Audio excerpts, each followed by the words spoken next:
El Tribunal Superior de Justicia de Madrid nunca había sido testigo de una historia tan trágica como la que comenzó a desarrollarse en la primavera de 2022. La jueza Elena Sáenz de Rivera, de 42 años, reconocida por su brillante carrera y su inquebrantable sentido de la justicia, jamás imaginó que su vida daría un giro tan dramático cuando el caso de los Tigres de Vallecas llegó a su despacho. Elena era conocida en los círculos judiciales por su rigurosidad y su capacidad para manejar casos complejos de crimen organizado. Alta, de cabello castaño y ojos verdes penetrantes, su presencia imponía respeto en la sala del tribunal. Divorciada desde hacía 5 años, se había dedicado en cuerpo y alma a su profesión, ganándose el apodo de la Dama de Hierro entre sus colegas. Los Tigres de Vallecas, una banda criminal que había aterrorizado el sur de Madrid durante años, estaba finalmente siendo procesada. El caso incluía múltiples cargos: tráfico de drogas, extorsión, blanqueo de capitales y varios homicidios. Entre los acusados se encontraba Marco Herrera, de 35 años, el contador de la organización. Marco no era el típico criminal. Graduado cum laude en Económicas por la Universidad Complutense, había caído en el mundo del crimen casi por accidente. Su padre, enfermo terminal, necesitaba tratamientos costosos y los Tigres le ofrecieron una salida rápida a sus problemas financieros. Lo que comenzó como un trabajo temporal se convirtió en una trampa de la que no pudo escapar. La fiscal del caso, Carmen Ortiz, una veterana de 55 años con décadas de experiencia en casos de crimen organizado, presentó pruebas abrumadoras contra la organización. Sin embargo, algo en el comportamiento de Marco llamó la atención de Elena. Durante los interrogatorios, sus respuestas eran diferentes a las del resto de los acusados. Mostraba arrepentimiento, cooperaba dentro de sus limitaciones y sus ojos reflejaban una honestidad que Elena no había visto en sus años de carrera. El caso se complicó cuando comenzaron a llegar amenazas al juzgado. El oficial de seguridad, Roberto Mendoza, un ex policía de 50 años con un historial impecable, reforzó la protección alrededor de Elena. Las cámaras de seguridad captaban sombras sospechosas en el parking del tribunal y las llamadas anónimas se multiplicaban. Durante las sesiones del juicio, la tensión era palpable.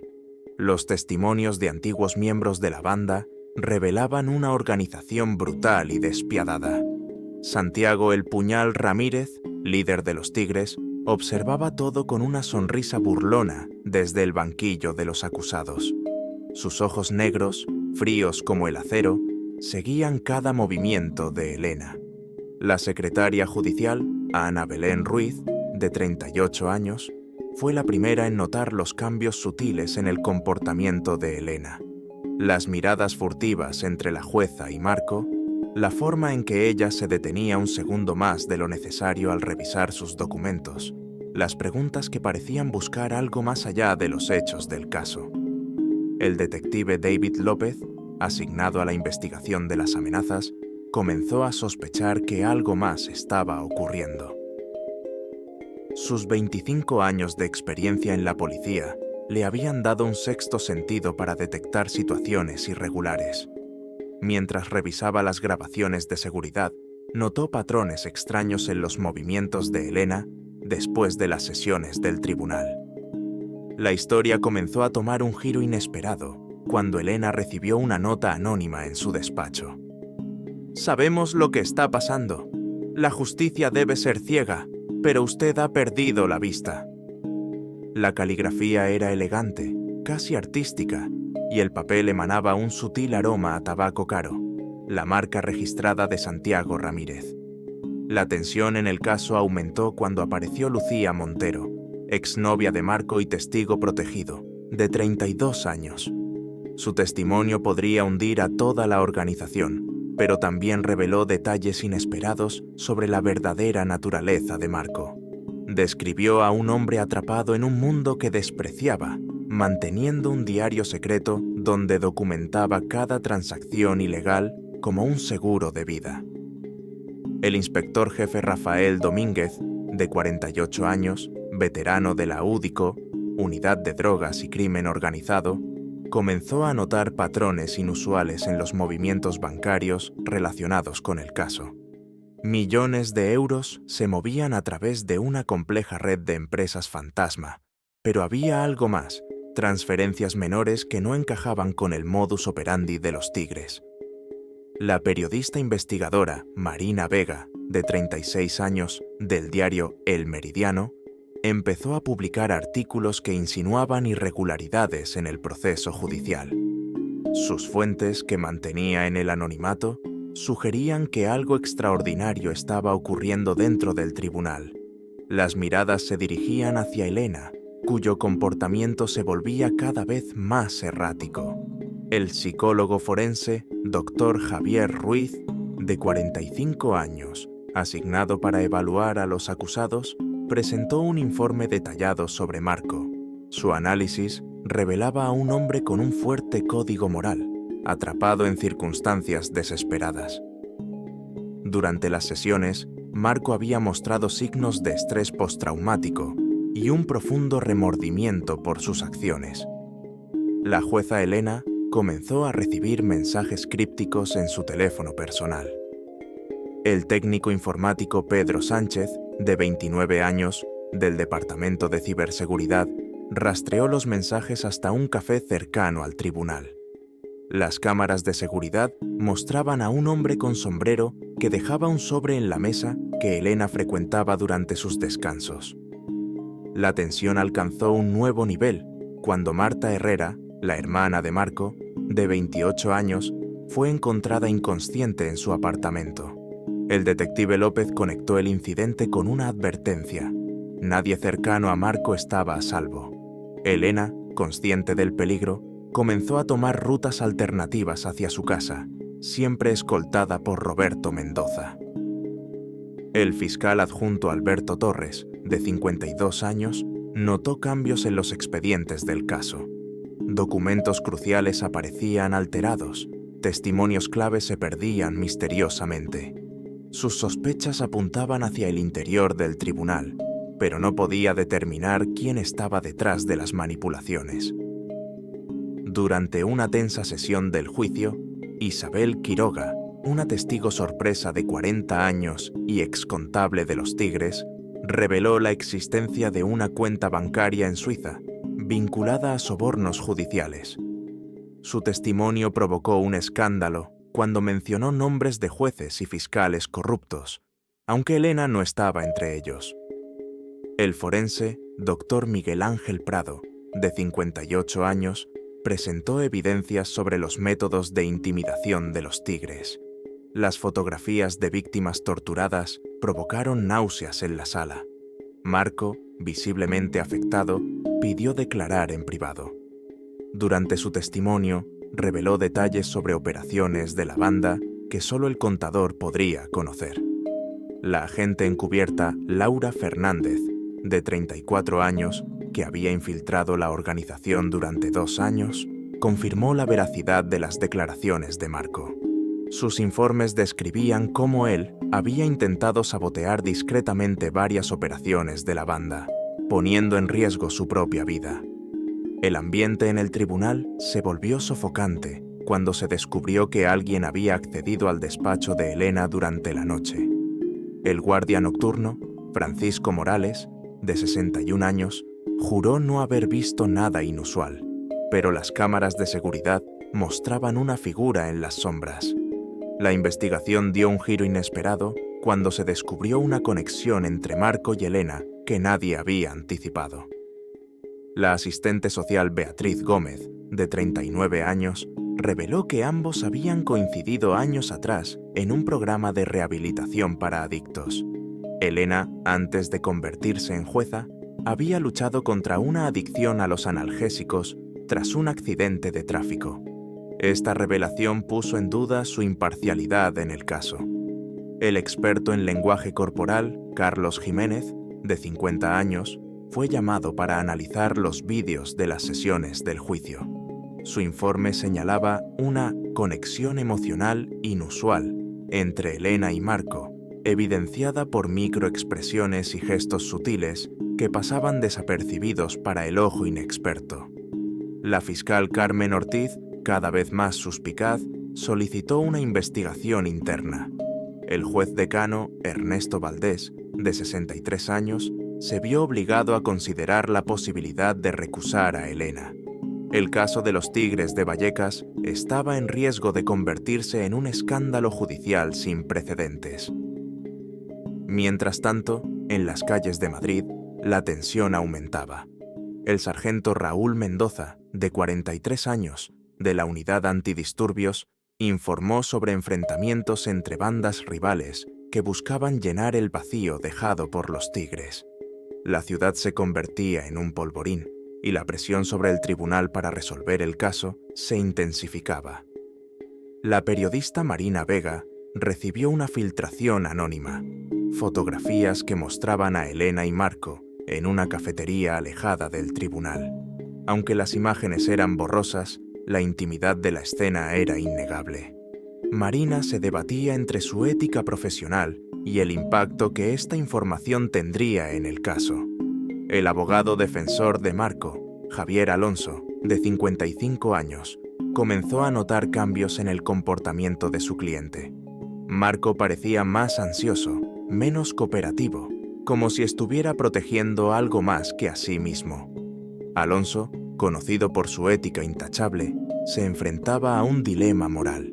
La criminóloga doctora Sofía Martínez, de 47 años, presentó un perfil psicológico de los miembros de los Tigres. Su análisis de Marco lo describía como un outsider moral, alguien que nunca encajó realmente en la organización criminal.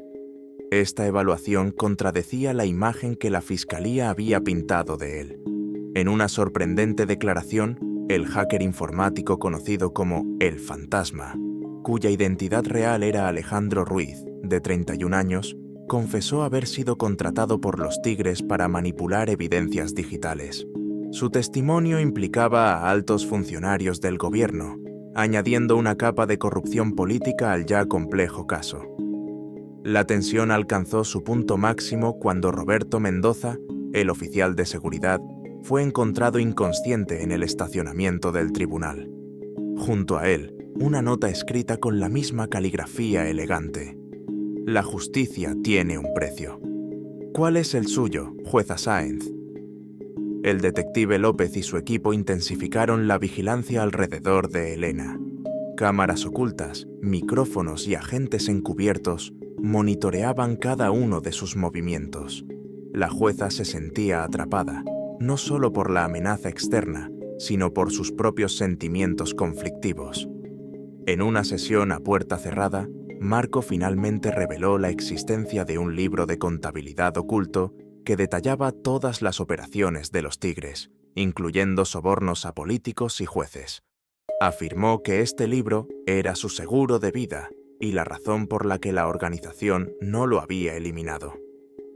La búsqueda del libro de contabilidad se convirtió en una carrera contra el tiempo. El inspector Domínguez y su equipo rastreaban cada pista, mientras los Tigres movilizaban a sus propios hombres para recuperarlo antes que la policía. La tensión alcanzó niveles insostenibles cuando la jueza Elena recibió un video anónimo. En él se mostraban imágenes de su hija adolescente, Andrea Sáenz, de 16 años, saliendo del instituto. El mensaje era claro: los Tigres no se detendrían ante nada. La agente especial Victoria Torres, de 41 años, fue asignada inmediatamente para la protección de Andrea. El psiquiatra Dr. Eduardo Méndez, de 54 años, comenzó a tratar a Elena por ataques de ansiedad. Durante las sesiones, la jueza finalmente admitió que sus sentimientos por Marco iban más allá de la compasión profesional. El doctor se vio obligado a reportar esta información al Consejo General del Poder Judicial. La investigadora privada Diana Rojas, de 37 años, contratada por la defensa de Marco, descubrió una serie de encuentros secretos entre Elena y Marco en un piso franco del barrio de Lavapiés. Las grabaciones de seguridad mostraban que estos encuentros habían comenzado incluso antes del inicio del juicio. el experto en comunicaciones Federico Vargas, de 45 años, interceptó mensajes encriptados entre los miembros de los Tigres. Las conversaciones revelaban un plan para chantajear a Elena, utilizando información sobre su pasado como adicta y su relación con Marco. La fiscal Carmen Ortiz recibió una visita inesperada de Claudia Vázquez, de 29 años, una bailarina de un club nocturno frecuentado por los Tigres. Claudia aportó grabaciones que demostraban cómo la organización planeaba manipular el caso mediante el chantaje a funcionarios judiciales. El subinspector Hugo Rivas, de 38 años, descubrió una conexión inquietante. El padre enfermo de Marco había recibido tratamientos médicos en una clínica privada, propiedad de la familia de Elena. Esta revelación sugería que su relación podría haber comenzado mucho antes del juicio. La tensión en el tribunal alcanzó su punto crítico cuando Santiago "El Puñal" Ramírez fue encontrado muerto en su celda. El forense doctor Prado determinó que había sido envenenado. Las sospechas recayeron sobre varios guardias de la prisión, incluyendo a Jorge Medina, de 44 años, quien había estado de servicio esa noche. La muerte de Ramírez desencadenó una guerra interna en los Tigres. El teniente coronel Guillermo Acosta, de 57 años, de la Guardia Civil, informó sobre tiroteos en varios puntos de Madrid. La ciudad se convirtió en un campo de batalla entre facciones rivales. Elena comenzó a recibir amenazas más directas. La grafóloga Teresa Núñez, de 49 años, analizó las notas y confirmó que provenían de diferentes miembros de la organización, sugiriendo una pérdida de control en la estructura de mando de los Tigres. Marco, temiendo por la vida de Elena, intentó entregar el libro de contabilidad a las autoridades. Sin embargo, durante el traslado, el convoy policial fue atacado. El oficial David Parejo, de 33 años, resultó gravemente herido en el tiroteo. La jueza sustituta Alicia Montero, de 46 años, fue designada para revisar el caso después de que se presentaran pruebas de la relación entre Elena y Marco. Su investigación preliminar reveló irregularidades en varios fallos anteriores relacionados con los Tigres. El escándalo alcanzó dimensiones internacionales cuando la periodista Marina Vega publicó una investigación que vinculaba a los Tigres con carteles mexicanos. La agente de la DEA Sarah Johnson, de 39 años, llegó a Madrid para colaborar en el caso. La situación se complicó aún más cuando se descubrió que Roberto Mendoza, el oficial de seguridad atacado, había estado trabajando secretamente para los Tigres. Su teléfono contenía conversaciones comprometedoras con varios miembros de la organización. El desenlace de esta trágica historia comenzó a desarrollarse cuando el libro de contabilidad finalmente apareció. La inspectora Laura Velasco, de 43 años, lo encontró en una caja de seguridad del Banco Central, registrada bajo un alias utilizado por Marco. El contenido era más explosivo de lo que nadie había imaginado. El análisis forense, realizado por el equipo del doctor Ricardo Molina, de 51 años, confirmó la autenticidad de los documentos. Las pruebas implicaban a más de 30 funcionarios públicos, incluyendo 3 jueces del Tribunal Supremo y varios políticos de alto rango. La relación entre Elena y Marco se hizo pública de la peor manera posible. Un video íntimo de ambos, grabado en el piso franco de Lavapiés, fue enviado a todos los medios de comunicación. La editora jefe Carmen Salgado, de 52 años, del diario El Meridiano, tomó la difícil decisión de publicar la historia completa. El Consejo General del Poder Judicial, presidido por Manuel Serrano, de 64 años, convocó una sesión de emergencia.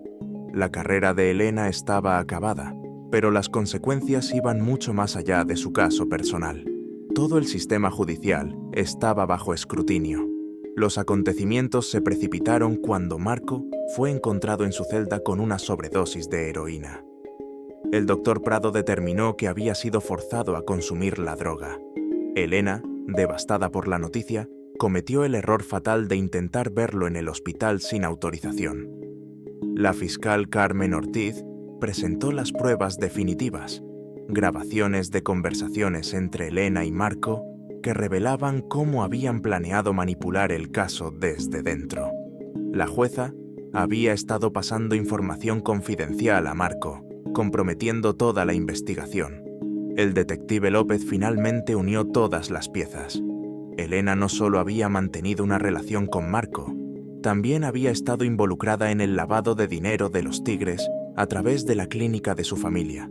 Su adicción pasada había sido la puerta de entrada para el chantaje. La sentencia final fue dictada por el juez Ernesto Valdés. Elena Sáenz de Rivera fue condenada a 15 años de prisión por corrupción, obstrucción a la justicia y colaboración con organización criminal. Marco Herrera, quien sobrevivió al intento de asesinato, recibió una condena de 12 años, reducida por su colaboración con la justicia. El caso de los Tigres de Vallecas resultó en la detención de más de 100 personas, incluyendo políticos, jueces y empresarios.